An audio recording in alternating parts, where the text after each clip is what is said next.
We're continuing to follow the really wild developments this morning that brought air travel to a standstill today. An outage of an FAA system is causing still big flight disruptions across the United States. Thousands of flights have been delayed or canceled because of it. The FAA did lift the ground stop and flights are resuming, which is great news. But this also now in its place, there are big questions about what this really means about commercial travel and what happened here. Joining me right now is Transportation Secretary Pete Buttigieg. Secretary, thanks for coming in. I really appreciate your time in the middle of all this. What is your understanding about what happened today?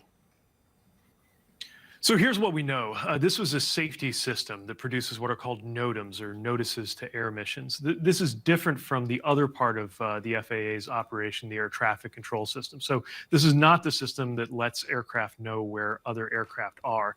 But what it is a standardized, uniform way for getting important safety messages out to airports, aircraft, and airlines.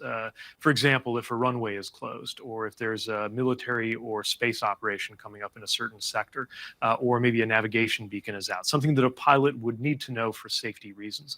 Very important, of course, for that information to be flowing efficiently.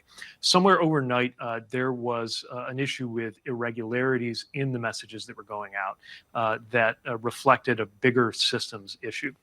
And this morning, as of about 7 o'clock, there were still problems validating that the messages were going out. So for safety reasons, to make sure that every aircraft that took off was doing so safely, FAA implemented a ground stop lasting about an hour and a half, from about 7:30 to 9, to make absolutely sure that the messages were moving correctly and that the information for safety purposes is working the way it should. That has happened. That's the good news. Flights are operating, though we are going to see the ripple effects from that this morning's delays working through the system during the day.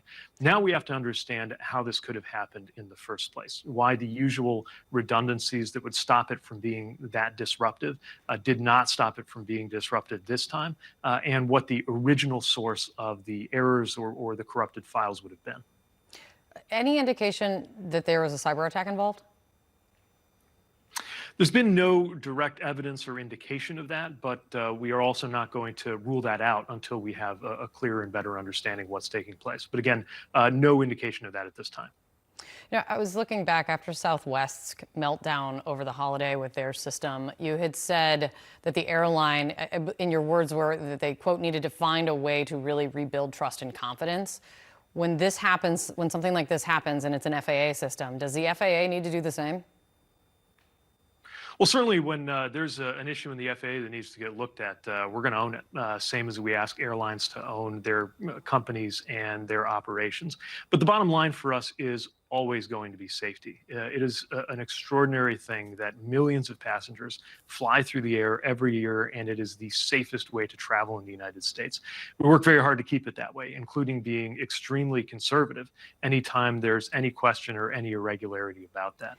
It's an extraordinary record in terms of safety, but we've also got to make sure there are efficient operations. Air passengers have been through a lot, especially in the course of the last year with the disruptions that we've seen. We've been able to make some major gains in terms of accountability for airlines when it comes to their customer service. We equally have to make sure that FAA has the systems, the staffing, and the operations that it needs to serve air passengers well. One of the top Democrat in the House Transportation Committee this morning says that what this does is it begs the question about the current state of technology infrastructure of the FAA. Is the system out of date? Well, the system is continuously being upgraded and improved, but I think that is one of the key questions that that we have to look at based on what we saw overnight.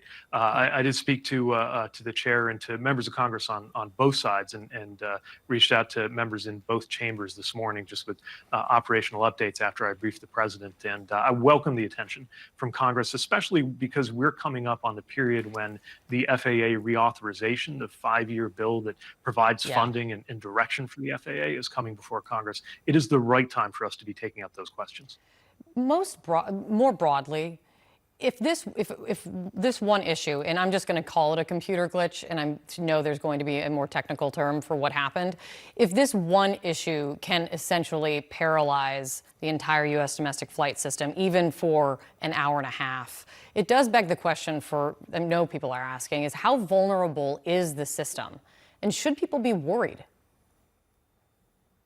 Well, what people need to know is that FAA will always act to make sure that passengers are safe. And part of what you saw this morning was an act of caution to be sure until it was 100% airtight that the system was working properly, even just for delivering messages, that we had that ground stop.